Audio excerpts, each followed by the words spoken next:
bom dia a todos. Estamos começando agora o nosso primeiro podcast, Esperançar Hoje. Precisamos falar de esperança. Essa esperança não do verbo esperar, mas do verbo esperançar, que faz acontecer hoje o que a gente deseja que ocorra amanhã. Quero dar bom dia a todos, bom dia, padre. Bom dia, Pautila. Bom dia, irmão. Bom dia. Meu nome é Pautila Viana e nós estamos aqui começando o nosso projeto. Sejam todos muito bem-vindos. Bom dia, pessoal, tudo bem? Bom dia, boa tarde, boa noite. A gente não sabe que hora você vai assistir esse nosso podcast, esse nosso momento. É uma alegria ter vocês aqui com a gente. Não sei se dá para ver, estamos aqui com essa vista maravilhosa da cidade de Fortaleza, um dia ensolarado, a terra do sol, né, que sempre nos anima, nos lembra o quanto é importante a gente viver com esperança, né? E precisamos falar de esperança, né, Pautila? Precisamos falar de esperança. Pessoal, eu sou o padre Gabriel Anderson, sou padre camiliano, resido aqui em Fortaleza, onde eu trabalho como promotor vocacional e mais algumas atividades também. E estamos juntos, vamos estar juntos pelos próximos meses, pelas próximas semanas, conversando sobre temas voltados para essa dimensão da esperança, no mundo que precisa ser iluminado, de fato, por essa esperança, por essa luz, que muitas vezes a gente percebe que fica tão distante, né, daquilo que a gente idealiza, daquilo que a gente realmente necessita para a nossa vida. É muito comum o ser humano, Pautila, não sei se você concorda comigo, voltar o olhar para a dimensão negativa das coisas, né? Geralmente, entre as experiências positivas e negativas que nós temos, o nosso olhar, a nossa atenção, a nossa memória, né? a nossa memória muitas vezes se volta mais para a dimensão negativa. Então, nós estamos aqui para, de fato, levar essa esperança e propagar esses contextos de esperança que muitas vezes está do nosso lado, está na casa do vizinho, está na rua, está no nosso trabalho, né? E é importante a gente reconhecer esses contextos também. E está dentro de nós, né, também, a esperança. Deve ser alimentada. E por falar em esperança, né, eu trouxe aqui hoje, né, como nosso primeiro programa, não poderia ser esse amigo querido, que eu conheço desde o ano de 2015, da Toca de Assis. Ele vai falar um pouco do que é a Toca de Assis, né, irmão? Sim. Se apresente aí para as pessoas. Como diz o padre, bom dia, boa tarde ou boa noite. Eu sou irmão Emaús Maria do Santíssimo Sacramento. Atualmente tenho 31 anos e estou na Fraternidade Toca de Assis há 12 anos. E que tenho a graça de morar aqui em Fortaleza novamente pela segunda vez. E desde sempre, né, a Toca de Assis ela trabalha nessa realidade de devolver essa esperança. Ontem à noite eu estava me preparando para ver, eu falei, meu Deus, o que eu vou dizer, né? E logo trazer a palavra de Deus por primeiro, né? E lembrando muito da palavra que está em Romanos, né? Que a esperança ela não nos decepciona, porque ela foi derramada pela presença do Espírito que está em nós, né? Desde sempre. Então, puxando esse gancho, né? Falando um pouco da Toca de Assis, a Toca de Assis é uma instituição religiosa, né? E trabalha com essa luta diária de devolver esperança para as pessoas, né? Eu conheci, né, a Toca desde de 2006, lá no interior de São Paulo, né, sou do interior de Minas, chamado Monte Santo de Minas, e conheci a Toca em Franca, num evento muito bom chamado Raleu de Franca, né? Você tinha quantos anos, irmão? Na época eu tinha 16. Tinha 16 anos, estava começando um caminho voltando para a igreja, né? Nós não éramos eu e minha família participávamos de outra religião. Nós éramos Testemunho de Jeová e agora depois nesse período de 2006 eu comecei a frequentar alguns grupos de jovens onde conheci Jesus e falei, não, eu quero decidir entregar minha vida por ele, porque sempre me despertou muito essa oportunidade de ajudar, de servir, né? Dentro da igreja nós dizemos servir o outro, né? Servir o outro, servir a Deus no outro, né? Então eu sempre despertou em mim esse desejo de estar, de ajudar, de poder usar da minha vida. E teve um momento ímpar na minha vida, numa capelinha de Nossa Senhora Aparecida, onde eu tive ali, foi meu estralar vocacional, meu estralar com Deus, né? E aí eu tive um encontro pessoal com Deus ali, eu estava diante de um sacrário e de repente eu senti uma emoção muito grande e comecei a chorar. E uma amiga disse, o que você quer? O que está acontecendo? Eu falei assim, o que é isso que está aqui? Eu não sabia que era um sacrário, né? E aí ela me disse, é Jesus. E aí eu me levantei e falei para ela assim, olha, se este for Jesus, eu quero dar a minha vida por ele. né? Que E eu nunca tinha visto um sagrado, não sabia nem o que era uma hóstia consagrada, não sabia nada. E aí, nesse dia, então, eu fui me decidir viver em Deus, né? E depois de algum tempo, na minha cidade, né? Olha como que a graça de Deus é. A gente tinha muitos camilianos. Pois é, descobrimos hoje, viu, gente? Olha as coincidências da vida, né? E Montes da aí, Admira é uma terra regada pelo sangue de Camila ali, ó. temos muitos padres, né? temos Padres eles. amigos, inclusive. E um dos padres na época, o padre Tadeu, né, que hoje é o nosso intercessor do céu, ele me tentou arrastar para os caminhões de todo jeito. Eu digo, não, padre, eu não quero ser padre, muito menos trabalhar em hospital. E de repente eu vim parar, né, num evento, eu conheci, fomos pro Ralé, um evento, a gente foi de manhã no domingo, cheguei lá e vi um padre, né, o nosso fundador, celebrando. Olhei um monte de gente estranha, andando com umas roupas muito legal, cabelo. E eu É uma roupa que está na moda há 800 anos. É, um corte de cabelo super moderno. Aí eu olhei e falei assim, gente, eu quero viver isso, né? E a primeira coisa que me chamou a atenção é que eles não eram padres, com todo respeito. E aí, então, quer dizer que eu não sou tão legal assim. era algo para mim. Era algo para mim, né? Porque o padre, na época, o padre Tadeu dizia, você tem que ser padre. Eu falei, não, padre, eu não quero, porque eu não me acho digno, né? De viver esse mistério tão grande, que é o sacerdócio. E aí eu encontrei a vida religiosa, não sabia que existia, né? Porque eu só conhecia os camilianos que eram padres. Nem diocesano lá tinha, né? Que era todos vocês que tomavam conta da paróquia. E aí, então, eu comecei o acompanhamento, vivi o acompanhamento durante 3 anos, tentando na luta. E aí, em 2010, eu entrei para a Toca, né? Tô até hoje feliz, hoje moro em Fortaleza. Fizeram uma certa loucura de me colocar como responsável da casa, nós chamamos de guardião, né? Uma missão muito árdua, né? Em Fortaleza nós temos um abrigo de idosos aqui com poucos, hoje nós temos só 7, mas bem puxado. E é muito engraçado quando a Pautila me disse, aqui, né, aqui em Fortaleza saiu uma matéria nossa sobre um dos nossos acolhidos que há 20 anos não tinha contato com a família. Mas Vânia, O seu Ivanildo, e infelizmente ele está em fase terminal com câncer. E no fim da vida, né, agora a gente encontrou a família, né? interessante, padre. Ele teve a oportunidade de fazer esse encontro, né? O senhor que ministra Sim. para os enfermos, sejam terminais ou não, que é um momento tão delicado, e ele teve essa oportunidade de reencontrar e ser visitado, né? Ontem, né, até ontem foi aniversário dele. E aí, uma coisa que é muito engraçado, eu vejo que é bondade de Deus, né? E nossa missão é devolver essa esperança. Quando a Pautila me chamou, eu falei, meu Deus, o que eu vou dizer lá? E eu disse, Justamente- falem sobre sua vida. É um E é- testemunho vivo, né, E padre? é justamente isso, né? A nossa alegria de devolver, porque qual é o nosso trabalho? Nós somos religiosos e vivemos a nossa vida, né? Domingo, é até engraçado, né? Podem procurar no nosso Instagram. Teve uma visita de motoqueiros lá em casa, né? Imagina, a gente parou a Avenida João Pessoa.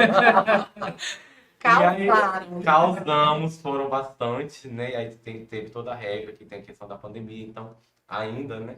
Mas aí conseguimos entrar, todo mundo com uma foto muito diferente. Eu de praia, os motoqueiros lá. Eu já ia dizer, as roupas estão ali, né? Igualzinho. A gente até misturou, eu e o irmão Martinho subimos naquelas motos, botamos o chapéu e fomos pra cima. Lembrando, padre, lembrando as pessoas que a Toca vive de doações, né, irmão? Eles vivem da providência, literalmente. E, assim, não só a parte de doação né, de dinheiro propriamente dito, porque eles precisam pagar as contas. E ninguém paga a conta com arroz e feijão É mais. verdade. Tem coração, né? Não, Infelizmente. a gente pensa, mas não paga a É, só conta. as contas do céu, né, padre? E eles precisam, né, dessa questão, né, dessa dimensão, né, financeira, que às vezes as pessoas esquecem. E também a gente pode ser voluntário na Toca, né, irmão? Você vai me complementar, com o seu próprio trabalho, na advocacia, na medicina. Né, nós temos voluntários né, que Sim. fazem o trabalho manual. A Pautila foi uma porta de entrada, né? Através de um padre camiliano, nosso querido padre Lucas. E aí a Pautila então entrou e levou algumas pessoas. Hoje nossos maiores voluntários vieram através do grupo dos Arcângelos do SOS. São pessoas que trabalham com arte terapia, são pessoas que já ajudaram na fisioterapia, né? E a nossa enfermeira também voluntário. Então, são pessoas que nos ajudam no dia a dia a manter uma realidade que não é fácil. Nós vivemos de doação, mas mesmo sendo uma instituição filantrópica, nós ainda passamos por fiscalização e muitas exigências, né? Porque também existe muitos lugares que, em vez de ajudar os idosos, só piora a situação. Então, a fiscalização ela é comum para todos. Mas nós precisamos de dar respostas a essas Demandas, essas né? demandas. Então, a gente precisa de voluntários, né? Hoje, a nossa casa ela conta com 7 acolhidos e 4 religiosos que um está de férias. Então, nós estamos em 3 e eu estou aqui.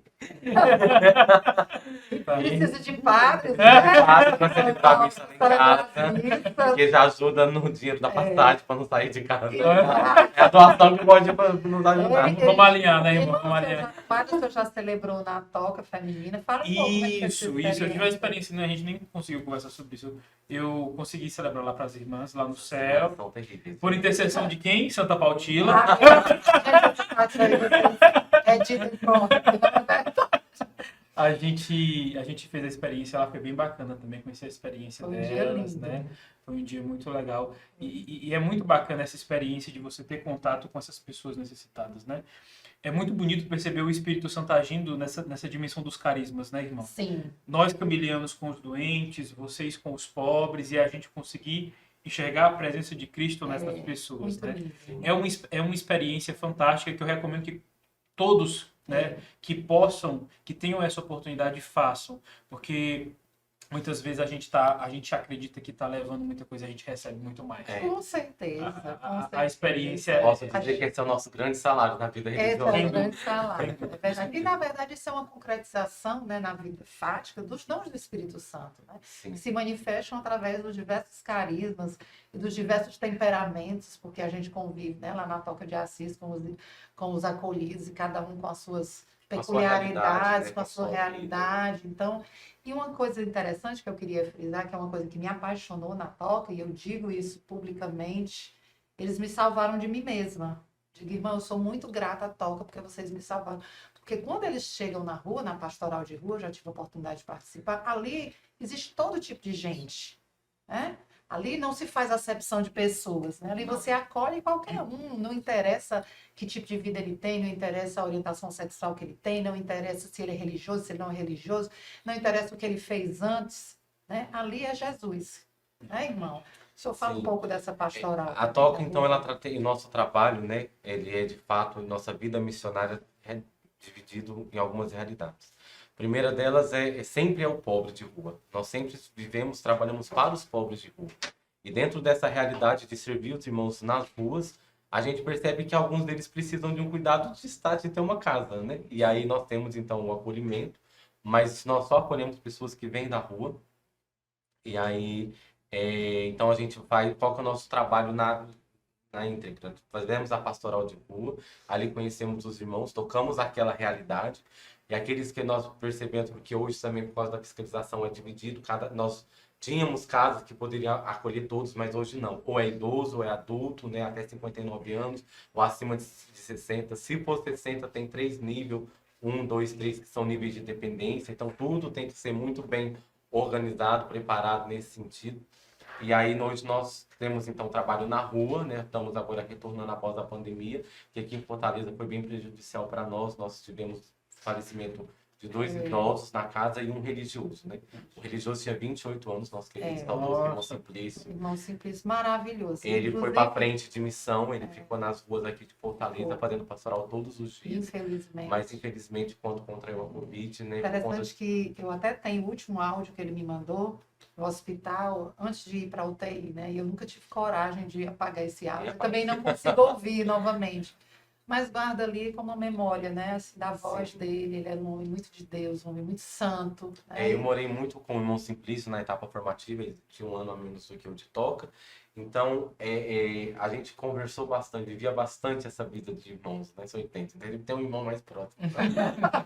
Que ajuda a gente a ser santo e doido ao mesmo tempo. Mas não é né, padre? Não necessariamente nessa ordem. Mas eu acho que um santo sempre é um santo doido. Porque se não formos doidos, nós não vamos renunciar às loucuras do mundo. Não. E louco também, nesse sentido, eu vejo que é importante também frisar isso, porque nós precisamos de ser louco para conseguir enxergar o mundo em outra ótica, para devolver essa experiência. É Porque verdade. eu lembro quando a Pautila vinha, teve uma vez, você começando a falar da pastoral, eu vou lembrar. Teve uma vez que chegou um senhor, né, cortando fila, e a gente demorou muito para organizar a pastoral aqui no BNP, que é bem aqui pertinho. É, E aí a pastoral, a gente atendia cerca de 200 pessoas na fila. E chegou um senhor que disse que queria cortar a fila porque ele era idoso. E aí, na rua, a gente não faz distinção de pessoas, mas tem que seguir a regra.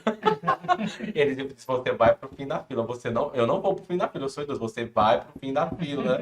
Você não vai. E eu levantei o peito pra ele, porque a gente tinha que se organizar. E a Pautila pegou no meu braço assim, irmão, ele vai estacar uma faca, fazer alguma... Eu falei, não, Pautila, agora na rua não pode. ele é destemido.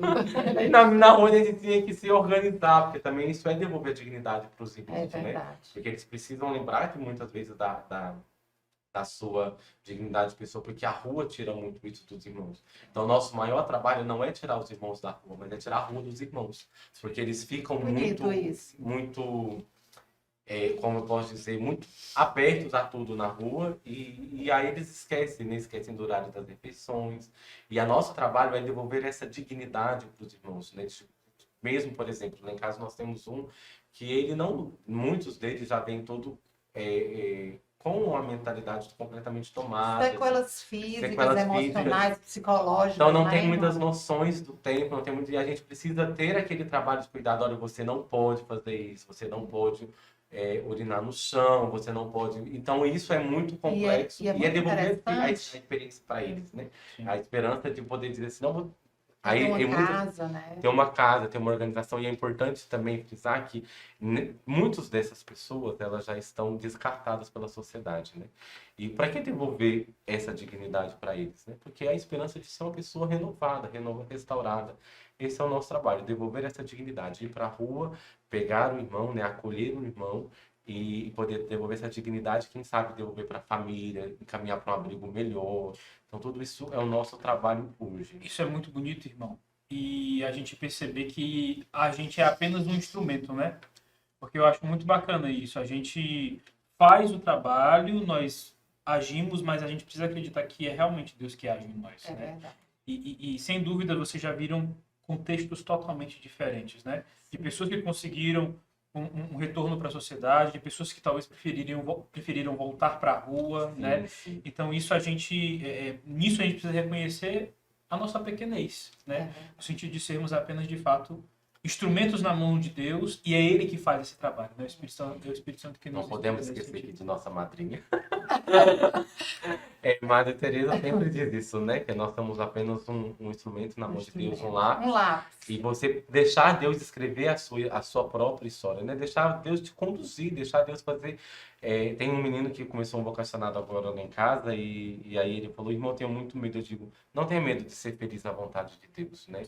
Não tenha medo de se lançar em Deus, porque isso é muito importante, né? Poder deixar Deus fazer, porque eu posso dizer por experiência própria, eu só posso ser feliz plenamente, entendam isso, plenamente. Ser feliz é muito fácil, né? A gente pode ser feliz, os gordinhos, comendo um prato de um pedaço de picanha bem gostoso, né? Ou fazendo algo que você gosta, desse tipo.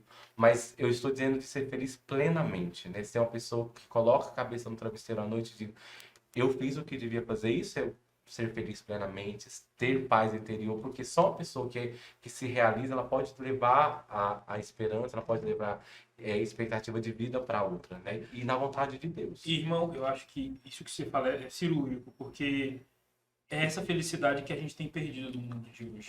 Nós estamos saciando Outras, felicidades momentâneas.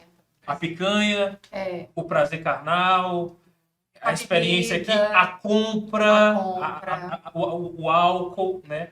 Mas a gente continuamos vazios dessa felicidade, dessa centelha eterna, Sim. que é só esse serviço ao outro, no outro que a gente encontra de fato. E interessante que esse é o nosso objetivo aqui, despertar também, além de mostrar as pessoas que fazem a diferença no mundo, é fazer com que a pessoa entenda, né, que com esse trabalho voluntário, né, a gente comemorou agora essa semana o Dia do Voluntário, Sim, sim. você se resgata, né? Sim. Você acende essa centelha de luz, de esperança na sua vida. Porque São Paulo dizia, né, que no final a gente tem que olhar para trás, que vamos todos em algum momento, né? Eu espero demorar bastante. O senhor quer que como irmão Emanuel, a última topic, Não, mas nós já está lotado, porque nós estamos lá. Quando puder fazer a hora aí, a gente faz, né, irmão? Deus quiser, Deus me permita, por favor. Eu digo pelo menos até 110. Eu acho que o grande desafio é a gente chegar no fim do caminho, né, e fazer como São Paulo, né? Combati o bom combate, completei a corrida, guardei a fé. Esse é o nosso grande desafio e essa é a nossa meta. Porque nós passaremos, a toca continuará, os camilianos continuarão, Mas nós passamos. e nós passamos, né? A obra é muito maior do que nós. E Sim. quando a gente tem essa dimensão, né, como Santa Teresa de Calcutá, minha madrinha, que eu amo demais, ela dizia, né, eu sou apenas uma gota no oceano, mas 100.000 oceanos teria uma gota a menos. Então, você pode até achar que a sua contribuição financeira é pouca, que o seu voluntariado é pequeno, e eu queria deixar, assim, também uma mensagem, quando a gente fala sobre achar que está pouco, que está fazendo. Tem uma irmã da Fraternidade O Caminho, que ela, até o senhor gosta das músicas, né, padre? Me apresentou uma música linda, e ela diz assim... quando eu tenho sempre a sensação de enxugar gelo, né? Ela diz que é a coisa que mais desmotiva. Ela diz que um dia sentiu Deus dizer para ela, um vale por todos. Então, se você conseguir durante a sua vida mudar uma vida, um vale por todos. Gente, isso não é novo. Porque Não. Jesus já falava. Não é novo. O bom pastor deixa as 99 para ir Atrás. atrás da ovelha perdida, né? Daquela única ovelha, né? Bom, Deixa eu só, irmão, eu vou precisar só voltar um pouquinho, porque eu fiquei curioso em relação a uma coisa. Tá. Na verdade, duas perguntas. Você falou que era testemunho de Jeová, né? Sim. Então, eu gostaria de saber, em relação ao berço da sua família, como que foi a reação deles quando você partilhou dessa sua entrega radical, que não era só ser católico. isso. É uma entrega radical até para o contexto religioso católico, é uma vida muito radical. E uma segunda pergunta que chamou a atenção, o seu nome, né? Irmão Emaús, eu tenho um vínculo muito forte com a passagem lá de Lucas 24, né? Os discípulos de Emaús, inclusive, foi o lema da minha ordenação, no ardio o nosso coração, quando ele nos O senhor falava já no pregou caminho. para nós, lindamente. Já falei disso, sempre que eu tenho a oportunidade eu estou lá com o Emaús, né?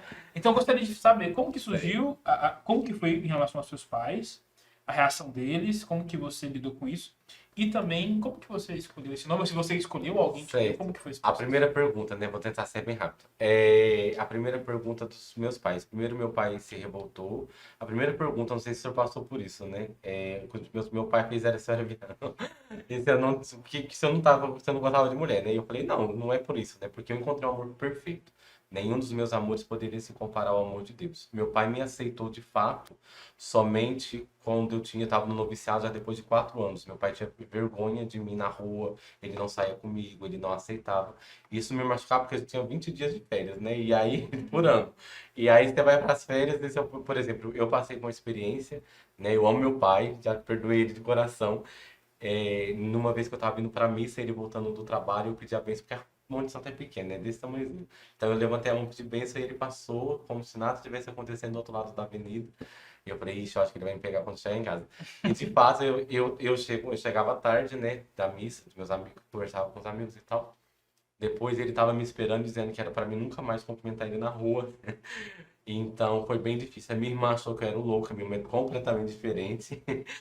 Não é católica, né? Meu pai ainda permanece com a mentalidade dos testemunhos de Jeová. E minha mãe disse que não queria, mas hoje ama a ideia, né? Mas meu pai também, depois de 4 anos, ele aceitou. Ele me deu um primeiro abraço que eu lembro de pai para filho, depois de 4 anos de tom. E o nome Emaús, de fato, lembra quando eu falava para o senhor da experiência com Jesus no sacrário. Quando eu rezava no noviciado, nós trocamos de nome. Porque assumimos a nossa identidade religiosa, né? Nós assumimos aquilo que Deus quer para nós como missão. E aí Emaús vem justamente disso. Eu conheci a palavra, mas eu nunca tinha me convertido. E quando eu, de fato, encontrei o Santíssimo Sacramento, foi como reconhecer Jesus ao partir do pão. Então foi onde eu tive a experiência de ser esse irmão, que além de reconhecer Jesus, levar também esse pão de alimento para os pobres, né? Então eu precisava de levar isso. E o nome é a nossa missão para o resto da vida. Então a minha missão é essa, reconhecer Jesus aqui, né, nessa partilha, e poder dizer, levar esse Jesus também para os outros, para os pobres, né? Então é esse meu coração não ardia enquanto ele nos falava. É impossível não dizer que nós não estamos na presença de Deus. Eu preciso ser esse irmão que revela esse Jesus em todos os pontos, em todos os instantes para o nosso Senhor. Respondi? Fantástico. E eu queria agradecer, a gente está encerrando aqui. Queria agradecer muito a presença do senhor, né? O senhor é bênção na minha vida, o senhor sabe disso. O quanto eu me modifiquei através do seu testemunho, do testemunho da Toca, o padre Gabriel, que quer nos presentear, né, padre? Com uma surpresa. Ele me disse que tinha uma surpresa. Eu adoro surpresa. Eu tenho uma frasezinha aqui que eu separei para finalizar o nosso programa. Então, queremos agradecer você também que nos acompanhou, que nos assistiu, né? Teremos outras partilhas muito Amém. especiais, muito que vão trazer algo concreto, de fato, de esperança para a nossa vida. E finalizamos com essa frase muito bonita. Esperançar não é ter expectativa em um futuro melhor. Isso é esperar. Esperançar é trabalhar para que no futuro esse melhor de fato aconteça. Pautina Viana.